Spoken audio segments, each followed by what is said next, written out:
Dans le département de la Seine-Maritime, on constate à peu près les mêmes choses qu'au niveau national. C'est-à-dire que depuis le phénomène MeToo, on a une augmentation entre 10 à 15% tous les ans du nombre de déclarations, de dépôts de plaintes de femmes victimes de violences. Donc l'AFFD, l'association Femmes et Familles en difficulté, a été créée en 1972 et accueille toute famille ou toute femme en situation de vulnérabilité.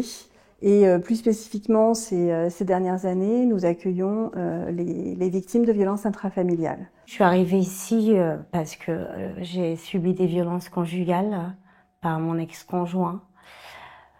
J'ai vécu ça pendant 5 ans. Les personnes arrivent à nous, soit elles sont orientées, soit de façon spontanée, et nous avons un pôle écoute, donc avec un numéro dédié qui est accessible H24. C'était pas facile au début, mais j'ai trouvé des personnes à l'écoute. Nous proposons aux femmes que nous accueillons un accompagnement global qui leur permet aussi de prendre le temps de se reconstruire physiquement et psychologiquement. Sans eux, je n'aurais pas cet appartement parce ils se sont portés garants pour moi. Je sens qu'ils sont là pour moi. Ils me le disent à chaque fois qu'ils me voient. Si vous avez besoin, on est là. L'urgence, très souvent, c'est de réussir à sortir une femme, ses enfants, d'un milieu toxique ou dangereux.